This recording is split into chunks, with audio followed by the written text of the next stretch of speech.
We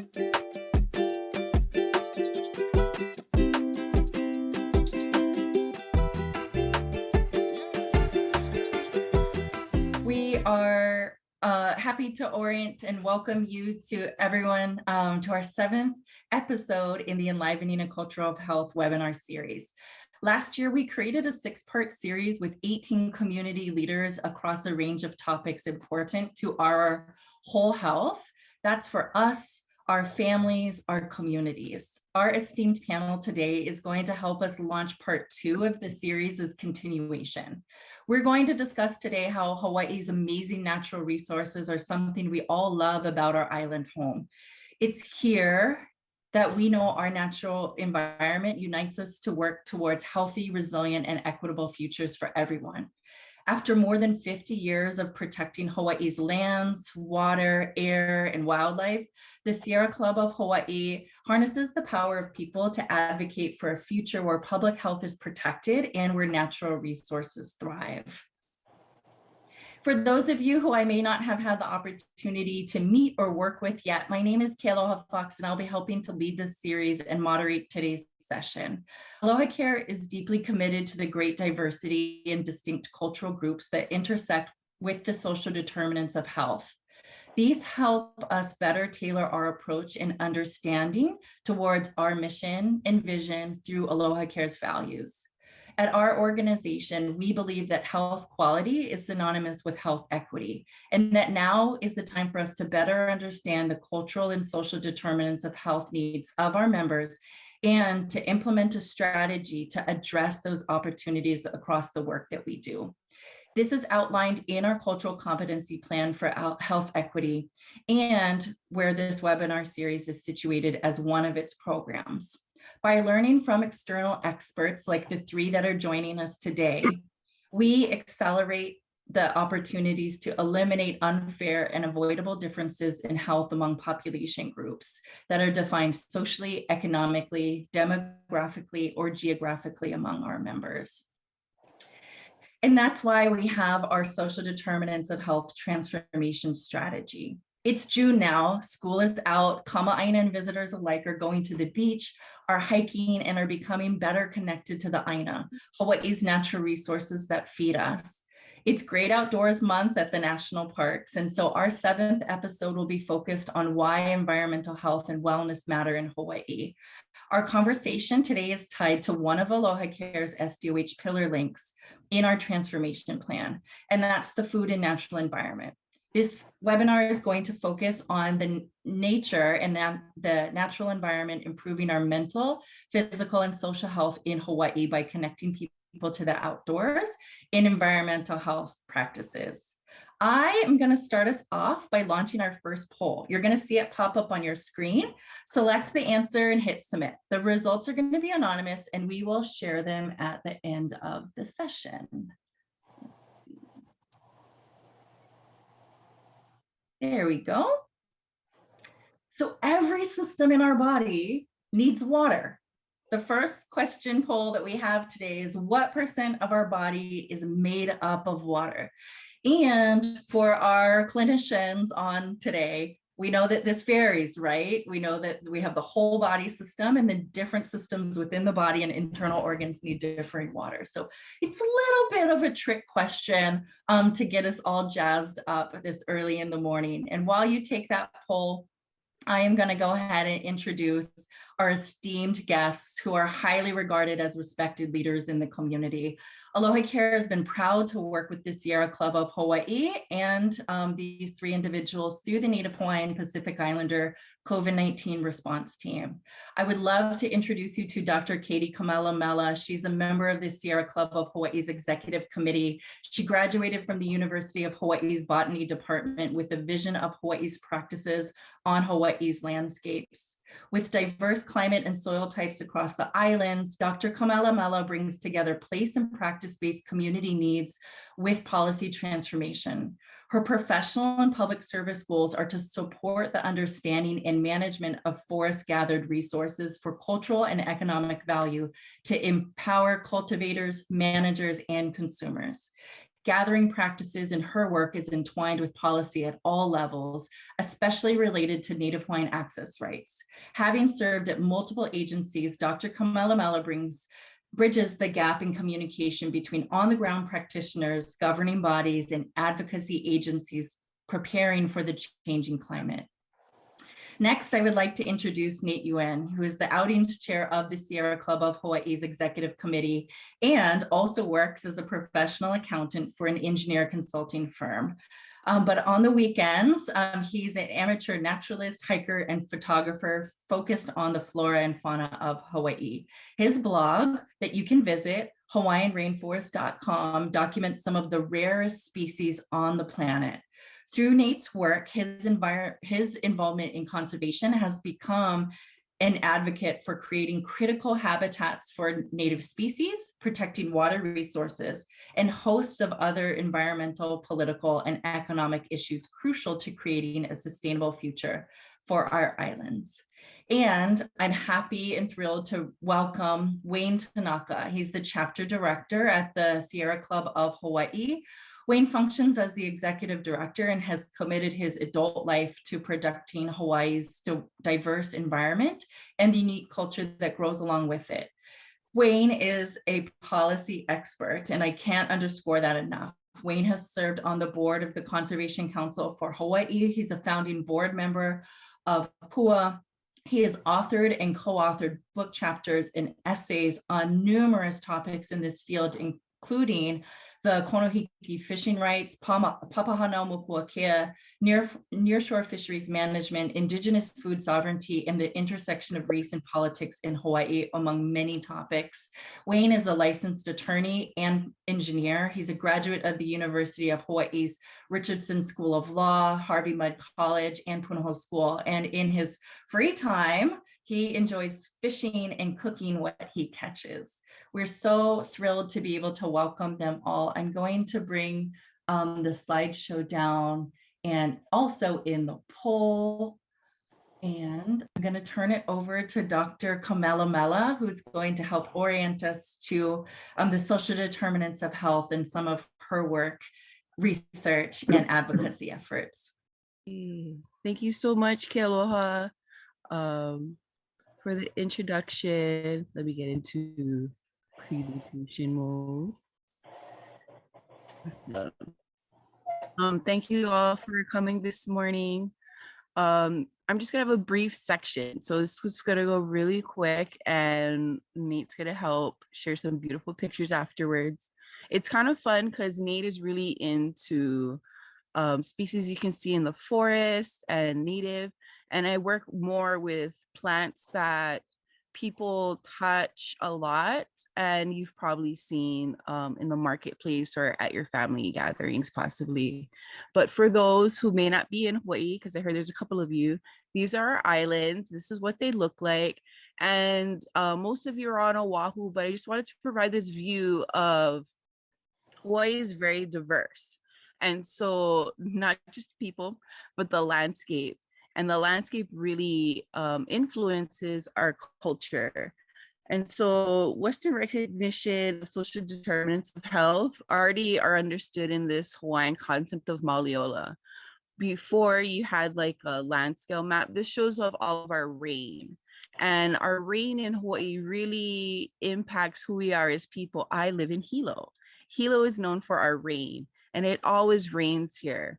Whereas maybe you're on a leeward or Kona side, and then the rain there is always a blessing when it comes. And so these are part of what we would call like our Mauliola, like how we consider a total well-being of self, community, and including physical, mental, spiritual, emotional health. And the integration of all of that, some of you may have heard of the ahupua'a, or a watershed concept in Hawaii, going from the mountains down to the ocean. What makes Hawaii extra unique is that we have majority of the microclimates except for permafrost and taiga. And that means that the diversity of those environments, it also influences who we are as people. And so the Mauliola of Native Hawaiians is deeply connected to the integrity of the Aina and the connection of the relationship to land. So through all areas of the watershed. And I'm just sharing this really quickly, but there was a shift of land management, and this happened in 1850. So if you see the projections here, you'll see that there was a downslope of population in Hawaii when land went from public access to private, and that impacts your relationship to the land because that means the access you previously had is now limited. And so this is a really quick image of kind of where it was. The islands in all red was where lands were accessible prior to 1850. And on your right hand side, still in the red, are lands that are still accessible today to the public in 2022. And so I'm trying to share here that access to areas is really integral for our relationship and our understanding of environmental well-being and Mauliola. Kuspro explains how Aina is not just land, but all living things it supports, including Kanaka Mauli and people, which are genealogically connected and have a reciprocal kuleana to each other. And so this is a contemporary expression of that kuleana. Gathering is not the idea of just taking, but before you gather, you must plant. You must create a relationship with that environment, whether it be for mailele or even if you're turning bowls. At Christmas time, wreaths are very popular in Hawaii. Many of those materials coming from Hawaii Island, and even kiave, people have memories of growing up. And all of those things create relationship and connection with our environment. And more importantly, they get us outside. So these activities of getting food, gathering medicinal materials is not just the act of having a relationship with the environment, but the activity itself is the relationship aspect to get us outside. So cultural examples of reciprocity are things like these gathering practices. When we gather things like ho'io, it allows more growth. When we gather things like food, we clear areas so that we can take care and have more of those resources. And so being in Hawaii, of course, we're surrounded by water. And I just wanted to share one of the access points that were taken away before time was Koho'olawe. And now there's still access to that. I believe Sierra Club was on that back in the day as well. And so these areas outdoors create human connection.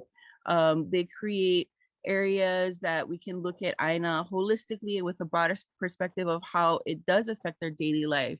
So the idea of going to Koho'olawe is you bring your lessons of community back to your island or back to where your home is. And so I hope you all do this today. Nate's gonna go on and share some beautiful imagery and provide some recommendations for people on Oahu of where they can go and engage in their environment. And if you're not in Hawaii, you can always contact your local Sierra Club, who, like Nate, has outings. He's the outings chair, so he takes people out into the forest. So I'm gonna hand it over to Nate now. Aloha, good to see you, everybody. So the Japanese have a word for this, Shinrin Yoku. This is actually a fairly recent word, coined in 1982. And it's essentially the practice of immersing yourself in nature, which can help lower your stress levels and increase your overall levels of well-being. So, the nice thing about Hawaii is that we have so many beautiful places to go to. Now, Katie said that, Hawaii is a very diverse place, and indeed it is. If you live Big Island, you can go to Volcanoes National Park and be inspired by the awe that Pele has provided for us, the volcanic landscapes and the arid landscape where the dryland plants live. If you live on Maui, you can go to Iao Valley where it's very green and wet. You can enjoy the water. If you live on Kauai, you can go to Kokea National Park. It's the wildlife there is extremely rare, and there are many rare native plants and animals there that make that place very special. But if you're on Oahu, you can go on the windward side and you can go to Ho'omaluhia Botanical Garden. And I forest bathe there often. There are many beautiful things that you can see in our Aina, whether it's reenacted. You can advance the slides. They're not in any particular order, but the mountains, Ho'omaluhia Botanical Garden was built as a flood control project, because of the floods that happened in 1965, I believe. The Army Corps of Engineers built this lake. So this is actually fairly new. It's only been around since the 1990s, but yet the plants that they had planted at this botanical garden, the beauty is enhanced by the Ko'ola Mountains. And if you advance to some of the next slides, you can walk around the lake. You can see the waterfalls when it rains as they fall down the Ko'ola. You can advance the slides some more. There's lots of beautiful ohia lehua that grow there. And so if you're lucky, you go during the rainy seasons, you can see the lehua with the waterfalls plunging down the Ko'ola Mountains. You can advance to the next slide. Very beautiful lehua mamo, the yellow lehua, with these rock formations that are hanging from the hanging valleys of the mountain. But seeing these images, you kind of forget all of a sudden, oh, I have to do this, I have to run around and get this. You're kind of living in the moment. And if you walk around the lake, you can get some exercise. You can get your blood pressure hopefully reduced and get your heart rate up. And there are so many beautiful things to see here. Lots of red lehua and ohia ai, orange lehua. When you see these blossoms blooming, you come in for a close look. You kind of forget all your problems in the world. You kind of focus on what you have in front of you. And this is what forest bathing is about, especially when you combine it with the sense of the flowers that you smell, the cool breeze that you feel on you, the warmth of the sunlight, and that kind of immerses you in nature and gives you the full sensory perception of being out in nature. So the more uphill the climb is, the harder it is for you, the higher your heart rate goes. So this is a good place to begin with, but since it is fairly level. But as you get better, as your cardiovascular conditioning gets better, you will want to go further and higher and go to other places, and that will increase your heart rate and physical well-being. So anyway, that's all that I basically had to say about forest bathing. But the Sierra Club has an outings program. And actually on Maui is actually further ahead than the other islands. They have people, they have volunteers that are really committed. They have a full schedule of hikes and service projects. On Oahu, we're a little bit behind. Right now, we're having one hike per month, and it's been complicated because of the pandemic. But now that the BA2 variant seems to be peaking, hopefully within the next month or two, things will be in better shape for more hikes that we can lead. But right now, if you want to see the ohia ai, there's a hike, these mountain apple flowers. There's a hike that we're leading to Makiki Falls and Springs in July. Take a look at the Sierra Club website. We'll be going there, and there are lots of beautiful things to see. I encourage you folks to just go out into nature, to walk around the gardens, go around the parks, go around the coastlines, and enjoy the Aina, the things that make Hawaii special. So mahalo. Thank you for your time. Mahalo, Nate. And now Wayne is going to transition us to some of the work that we've been collaborating on with the Sierra Club for for about, I think about 9 months now. We've been working together. So Wayne, thank you so much for sharing some of the important work around advocacy for public health resources. Done. Thank you so much, Kealoha, for setting up this opportunity, and thank you everyone for joining us today to learn a little bit more about Sierra Club and our work. So I'll just talk really briefly about some of the advocacy that we do. In addition to outings and service projects, the Sierra Club is also dedicates significant amount of our time and work towards advocating for the Aina. And so I'll just talk about why we advocate, and then just give some examples of the areas in which we do advocate here in Hawaii, and then I'll close with a reflection on the connection between Aina and Mauli Ola, and really how our environmental and cultural and socioeconomic integrity are intrinsically intertwined. So why do we advocate? Essentially, there are a number of, I guess I would say, systemic challenges to maintaining our environmental integrity, and so because of that, we need to pursue things above and beyond one-off surface projects, although there can be like tremendous impacts and benefits from that as well. But unfortunately, a lot of the institutions that control policy and control how land is used and how our what our society prioritizes, these institutions, their interests generally rarely coincide with the maintenance of the Aina, especially on the intergenerational, multi-generational time scale that we really used to inform the sustainability of our islands. So companies, they're obligated legally in many ways to minimize their costs, to maximize their profits and revenues for especially for like shareholders.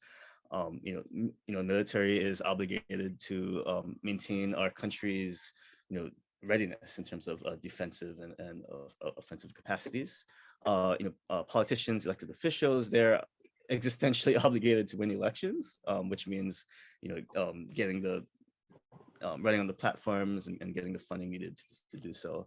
And our media is, they need to keep their jobs too. So they need to sell stories, right? So they want readers so that they can get ads. And essentially that means they're going to highlight things more involving like human interest issues or conflict rather than, the importance of our soil or our trees. And so against this, institutional framework across the board, we see Aina, the environment, being treated as a commodity to be exploited, for profits, a dumping ground where you can, externalize some of your impacts by placing it in the ground, in the water, in the air, or a training ground, in terms of military exercises, or as a backdrop for something else like a conflict, and so then the question is, who does look out and balance against these other incentives that challenge our environmental integrity? And really it comes down to us. It comes down to the people and advocates and empowered communities that can think long term, that do have a understanding of the relationship and connection we have with the Aina and the importance of protecting what makes our lives so special and meaningful, and that will hopefully do the same for our future generations. So just some examples of ways in which advocacy has helped, especially with the Sierra Club's activities. We're able, after years of negotiations and organizing and finding litigation, we're able to uphold the Clean Water Act to ensure that the Lahaina wastewater treatment plant doesn't continue dumping millions of gallons of wastewater into the Ka'anapali coastline without complying with the Clean Water Act's protections. We've worked alongside with communities who have for generations have been organizing, have been litigating, have been lobbying the legislator and the Board of Land Natural Resources to require some restoration of stream flow to East Maui, which communities that rely upon for local agriculture, for the integrity of their native watersheds and even their fisheries, which rely on freshwater discharge. With the Red Hill fuel tanks, that has also been, we've come a long way, but only because of again, the community organizing, the litigation, and the lobbying that were able to turn this, last contamination event into a major mobilization moment to finally obtain orders to shut down this Red Hill fuel facility. And Hawaii too is, we're recognized as a model for climate responsive policies with our renewable energy portfolio standards, for example, our real estate disclosures for houses built in sea level rise areas, and a lot of that is, it's really because of years of intensive lobbying and multi-generational grassroots organizing. And so that's so just some examples of what we are currently working on in terms of advocacy. A big portion of our work is protecting water. Water is going to be the primary medium to which we will feel the effects of climate change. And the Centers for Disease Control and Prevention, also recognizes in terms of climate change that will impact, and access to water, like those impact huge range of social determinants of health. And we're already seeing impacts of climate change or climate destabilization here in Hawaii, right? So we're witnessing diminished trade wind and rainfall patterns, which means we'll have longer droughts. We've had historical fires. This in turn will reduce our stream flow and the recharge of our aquifers, and that in turn will impact our environmental integrity as well as our future water supply and our water security. And so to protect our water, things we do have been focused on preventing contamination. So shutting down Red Hill has been a huge part of our effort over the last few years. Lobbying and advocating to prohibit other kinds of similar facilities from threatening our groundwater, especially our drinking water aquifers. We've been working to promote watershed protection. Our native watersheds are really kind of like this miraculous biological machine that, because of the characteristics and of native plants, are help to capture and purify the water that we enjoy. And so it's really important to protect these areas from invasive species, from inappropriate land uses, which in turn means we have to protect the institutions and mechanisms that look out for these things, including, for example, the Land Use Commission, which is always kind of a target for streamlining or for rolling back, protective regulations for the land. We also want to prevent the waste of water. So in East Maui, for example, we're trying to get the stream diverters to upgrade their irrigation infrastructure so that they're not wasting literally millions of gallons of water every day that could otherwise remain in streams. And then, we also want to just be more mindful in all aspects of societal development in the importance of water and the public trust, which requires us to ensure that water is both conserved and used for the maximum public benefit.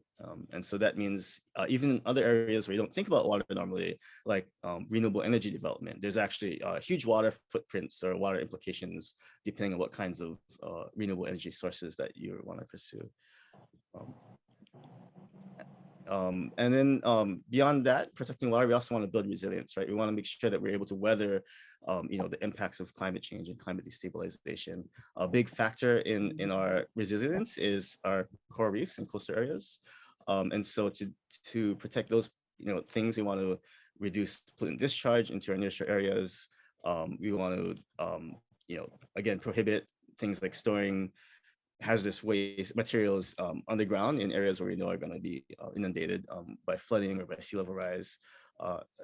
Something that we're kind of looking into now too is advocating for wastewater reuse, so that we're not just dumping nutrient-laden wastewater into the coastal areas, but also reducing the need to withdraw water from our aquifers. If we can reuse our wastewater to irrigate certain kinds of appropriate, like agriculture and so forth. And also too, again, that water cycle is just super important for maintaining the building blocks of our coral reef ecosystem and our nurture areas. And so we want to make sure that there's these natural cycles like Mako to Makai stream flow are maintained or restored. And then also to again, like making sure that shoreline development doesn't making sure we address how shoreline development can impact our coastal areas as well. We also want to protect our watershed and Mako areas because in addition to promoting aquifer recharge, intact watersheds have a huge range of other benefits, including, protecting a native species, reducing runoff that can again impact our coastal areas, and also mitigate flooding events, which we'll see more and more of with climate destabilization. And so again, we want to defend the Land Use Commission from being streamlined because they in fact have to think about things like sea level rise, like food security, other climate change implications as they review and place conditions on large scale land use changes. And again, invasive species are a huge threat to our native watersheds. And so we want to make sure we can manage and control those and restore our native plants and flora and fauna. We also want to promote local agriculture and food production. Making sure the Land Use Commission can do its job. We also want to make sure that agricultural land uses are bona fide and not impacted by things like gentleman farms, where you have a $5 million estate farming palm trees in West Mauli, for example, on ag lands. I think the third area, I like to think of it as like unlocking our true security. Because in many ways we have the knowledge and practices and values here that have sustained our islands, self-sufficiently for, millennia, and that, more and more people are recognizing we really need to turn to and pivot to if we want to be able to navigate through this climate crisis. So that means supporting community-based subsistence fishery areas, for example, that are grounded in traditional ecological knowledge and the intimate connection between rural communities and their icebox or their nurture areas. We want to support these kipuka, agricultural kipuka, like in Waioli and Kauai, like in East Maui, even in Kalawao on this island, that can inform maybe how we can bolster our food self-sufficiency and food security. And there's some really cool studies looking at the traditional footprint of agriculture, and even with using these models, even with the impacts of climate change, even with urbanization and land use changes, we can actually produce a huge amount of food, if we start tapping into this agricultural potential that has sustained, again, these islands for millennia. And then we also want to defend those institutions, those mechanisms that protect these kipuka, right? So again, the Land Use Commission, which has to consider impacts to valued natural and cultural resources and associated practices. State water code is actually really, really good in terms of recognizing the importance of native nutritional custody practices and agriculture as key priorities under the public trust doctrine, and also, supporting or defending against rollbacks of native land representation on various policymaking boards and commissions. And so, we had a really amazing interview with Dr. Chip Fletcher for our upcoming Malama Monthly newsletter, and he has some really, he himself will, he sees hope and he sees the key in our islands in particular for navigating through the climate crisis in our cultural foundation. And so he's a strong advocate for making sure our governmental processes and our social values kind of realign with those things that again have key to our future security. And just as a closing reflection, thinking about how did we get here? Why is it that all these institutions in Hawaii, especially, notwithstanding our cultural foundation and this knowledge and values, like why is it that we still have all these challenges? And when you really look, peel back some of those layers and look back, in time and history, and to see, how these resources and power were distributed and where they came from today, you find, basically a generations long period where, an oligarchy essentially was able to kind of take control of governance, take control, literally at gunpoint, the millions of acres of land, and then use that to further exploit the Aina and really, the people of color that now make up our cosmopolitan islands, and just even more so generate more money and power, influence, and we're kind of living with those legacies and struggling with them to this day.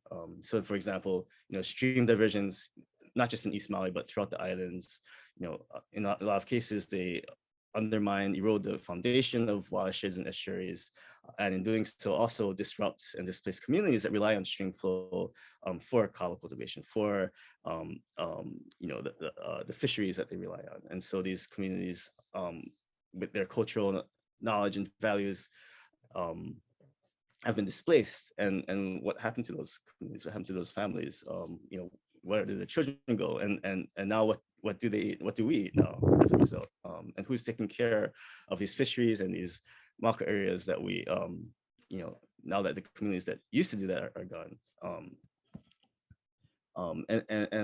And then, so thinking of that timeline and those connections, really, it's important to reflect on how healing these harms may be necessary to unlock our true future security.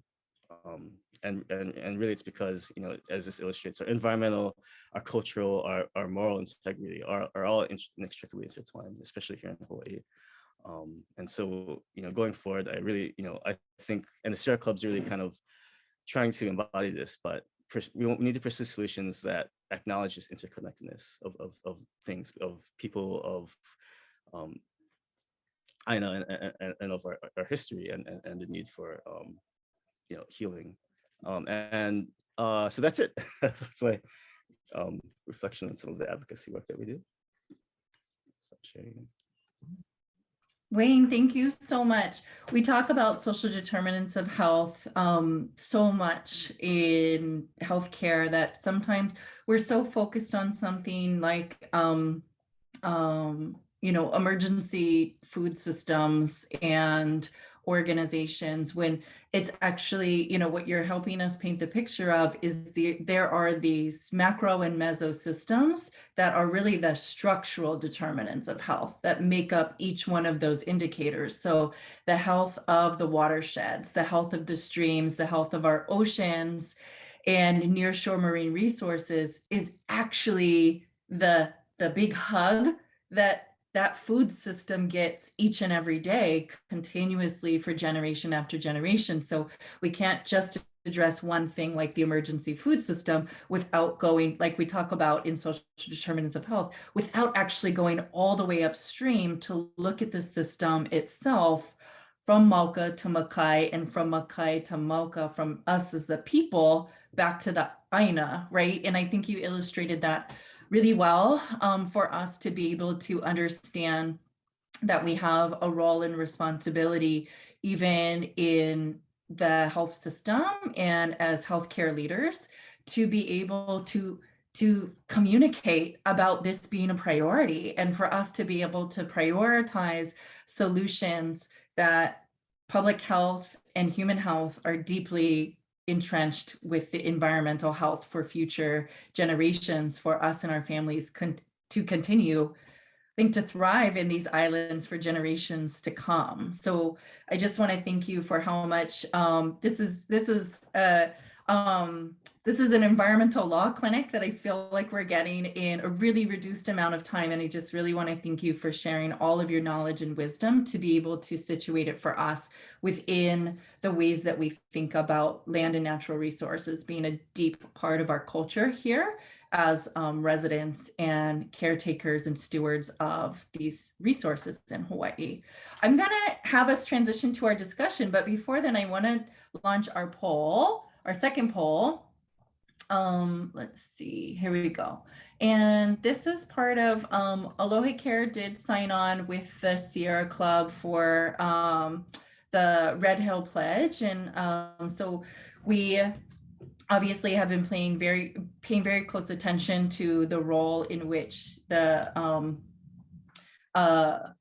poisonous water is a clear example of the social determinants of health, right?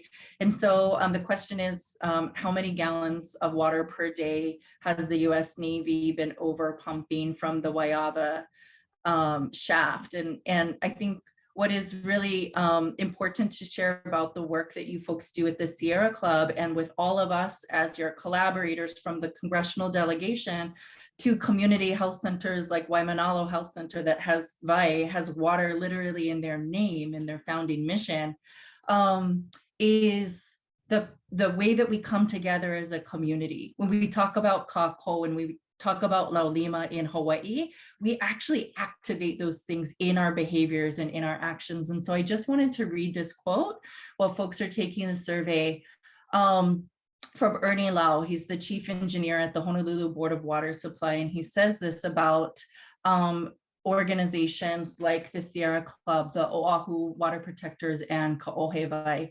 Ernie says, I've never in my lifetime in Hawaii, and I'm a pretty old guy, seen something like this that gets galvanized so quickly. And what Ernie's talking about is this unrelenting pressure from the community that unified in a very short amount of time about this one issue about our water not being poisoned.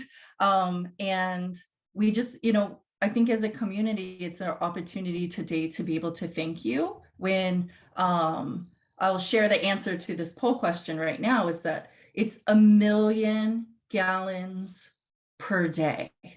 And so when we talk about the scale in healthcare, right, we use a lot of numbers. We quantify a lot of these indicators each and every day.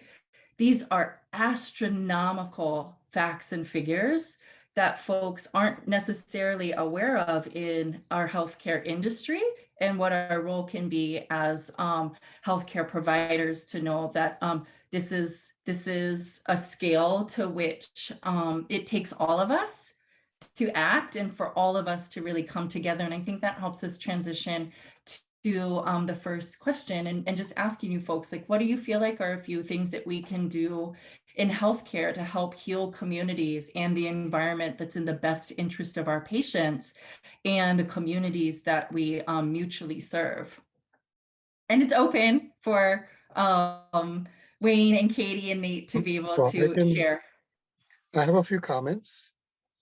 I think we live in such a beautiful place. It is incumbent upon us to take the kuleana, to take the responsibility to malama, to take care of our place. Because if we don't take care of it, nobody else will. I think many of us are disconnected, or we have become, the modern way of life makes us disconnected from reality. The reality is that our water comes from the rain. It falls on the mountains. It seeps into the earth, into our aquifer. That's where we get it from. But yet, in modern today's society, we just turn on the faucet. Eh? We don't understand all that goes on behind, from the rain cycle to the mountains, to the plants that soak up the water and for it to go down into the aquifer. So, we need to take responsibility for where we live. And so I would encourage everybody from a health perspective, if we get out and we walk around, you notice, you become more connected with nature. You begin to notice patterns. You see what time of year this certain plant blooms, or when the waterfalls come down, or when the big waves hit our islands. So you become more attuned to what's happening in the natural environment, and then it's also good for your health. You start off at the low elevations in places where it's flat, but then you keep going up, and you're looking for mauka, keep going up, up, up, up, and every time you go more hard, you pump your blood faster, so it's good for you too. And then, so there's also, we have a lot of service projects where you can malama the Aina. We have places along the beaches where the places are taken over by invasive grass or invasive weeds like halikoa, yeah? Like Sandy Beach, if you go, or actually many places, there's lots of halikoa that has taken over. So it's a lot of work to take it out. Yes, it's good. It's really good exercise. Let me tell you, it's hard work. But there are service projects that will go and pull out these places and reforest the area with the native plants like Ilima, with hina, ko hina, and other beautiful native plants that you can use to make leis that are more natural to the environment, not harmful.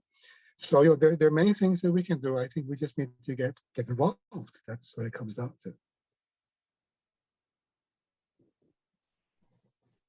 I think from an advocacy perspective, thinking of the folks in this room, like you have all, so much experience, observed experience, and observations and expertise, and really credibility, because you've all dedicated, yourselves towards the health of people, the health of communities, and so with that credibility and with expertise, I think there's tremendous potential for folks in this room to really help reaffirm these connections, between Aina and between people, and in a holistic way, and to, also I think speak maybe to some of the environmental justice issues that we're continuing to struggle with. So validating, the fact that certain communities may be substantially disproportionately impacted, and fleshing out how, so that there will be steps taken to mitigate those impacts and avoid exacerbating disproportionate burdens that folks shouldn't be struggling with in the first place.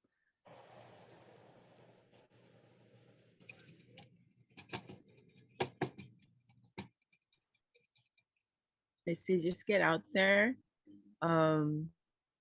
Sometimes, even for me, when I'm typing so much during the day, just going outside, even with it for the dogs, and walking for 5 minutes is important.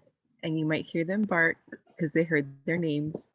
But when you also find something or an activity that you enjoy, Nate's very good at photography, so it keeps him connected to going outside, or maybe it allows him to capture and share with you folks what he sees to inspire you to go outside.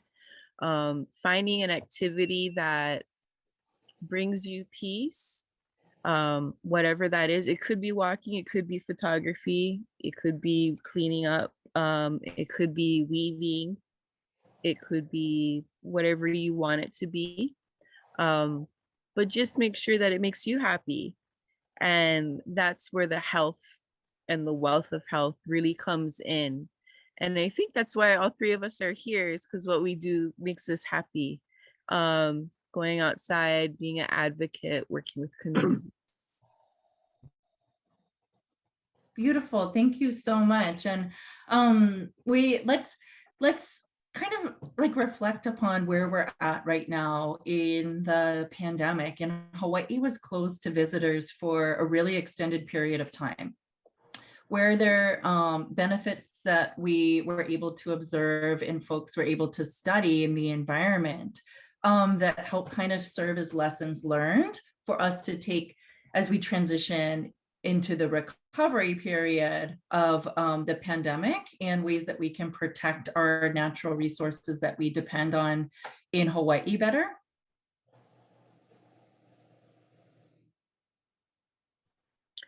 During the pandemic, yeah, you hear them getting boisterous, because there was limited tourism and people were required to rest.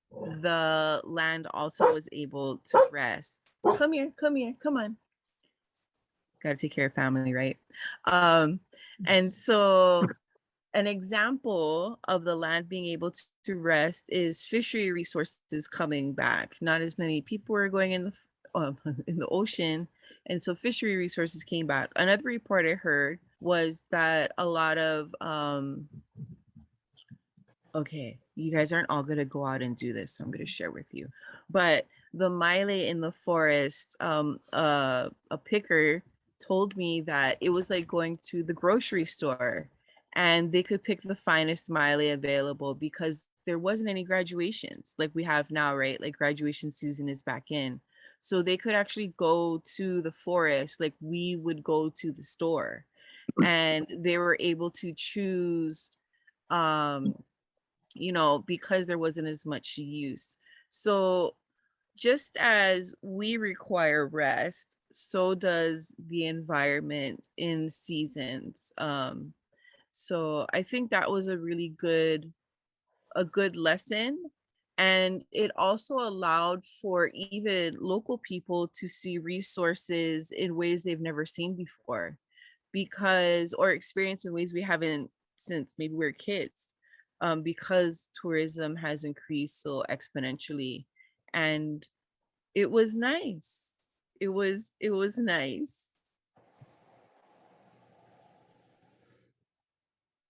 So I have a few comments.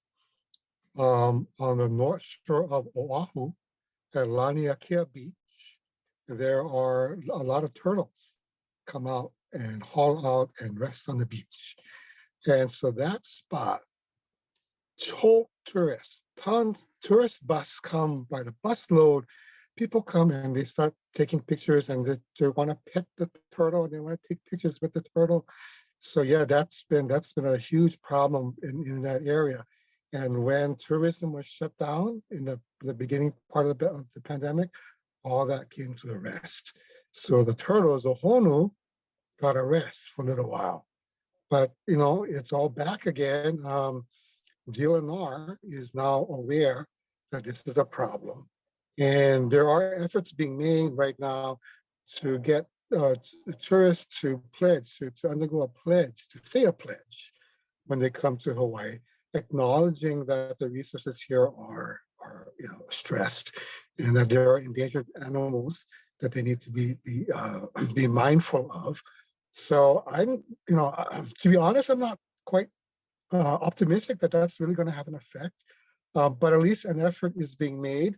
We will have to follow up with that because in today's world, people want to take the selfie with the turtle. They want to be they want to be seen as doing things that their friends cannot do. So it's a problem right now, and we need to figure that out. Selfie with a turtle, who is a spiritual and ancestral guardian to our indigenous peoples. Thank you, Uncle Nate. That's a good one for us to think about. And Wayne, how about you? So I guess one of the lessons that we hopefully have learned is that the land can heal. That even after so many years of being overrun, you just give it a break and it'll come back. And I'm just hopeful. I'm hoping that we experienced enough of that.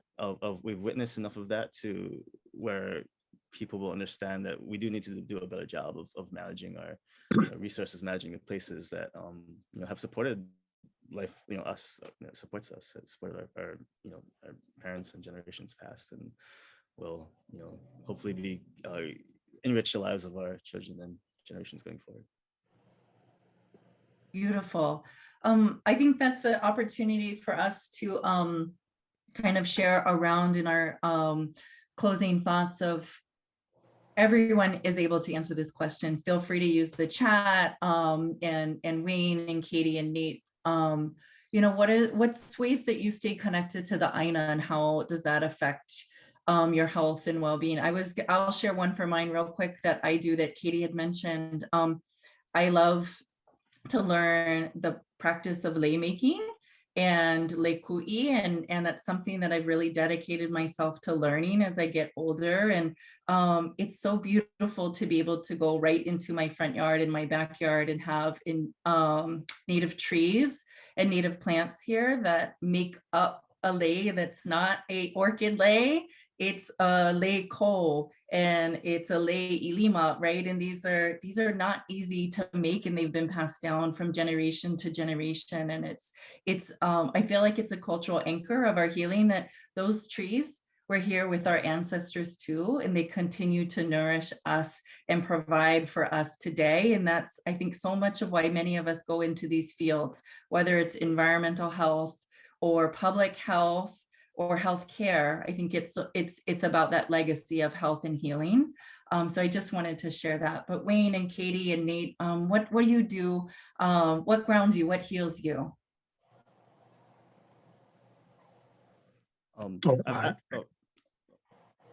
I guess since you talked about leis, I love native plants and animals, and the native flowers are especially dear to me. And I just wanted to share that we had a big celebration for David Henkin, who was an attorney that had won a national prize for the Sierra Club for his work with the Lahaina wastewater treatment plant. And he also serves as our attorney for Red Hill. And he's done very many things for endangered species. Anyway, we had a lei that we made for him for this celebration that we gathered from Makua Valley on the Waianae coast, which is one of the places that he had malamat. And we had gathered kaunaoa and pohinahina and fashioned a native lei using hau fibers. So this was a lei that was made entirely of material available to the Hawaiians prior to Western contact. And sort of bringing back these things to me is very exciting. To see these things that the ancients had made now, today. So that is one thing that drives me, as well as the landscape that we have. We are blessed to live in Hawaii with some of the most fantastic places to see. And so that also very much inspires me and keeps me bathing in the forest.